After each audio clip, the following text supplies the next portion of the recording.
Rafiki, ujumbe wangu wa leo kwako unasema hivi: nguvu zako zipo katika kutulia na kunyamaza. Kwa muda wako utasoma Isaya sura ile ya 30 na mstari ule wa 15. Rafiki, ninaelewa kabisa tunaishi katika dunia ambayo imejawa na watu wengi na vitu vingi ambavyo kwa wakati fulani vinatusababisha tukwazike, tuumie. Tumezungukwa na watu ambao ni wakorofi, wachokozi.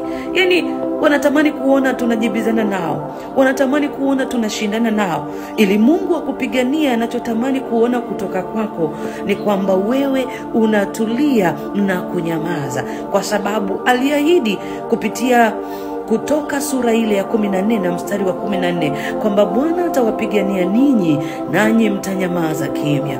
Mungu ameahidi kutupigania kupitia watesi wetu, kupitia maadui zetu.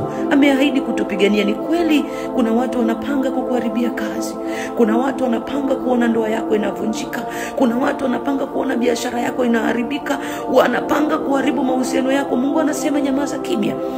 Mkabidhi yeye fadhaa zako zote, atashughulika nazo. Wote wanaopanga mipango mibaya wataachia, kwa sababu Mungu ndiye anapigana badala yako.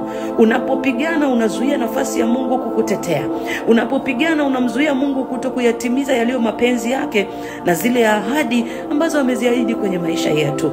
Bwana atakupigania na wewe utanyamaza kimya. Haijalishi unaumia kiasi gani, haijalishi unasikia hasira kiasi gani, tulia, Mungu akupigania. Yeye ni Mungu ambaye hajawahi kushindwa na kitu chochote. Endelea kumwamini. Amen.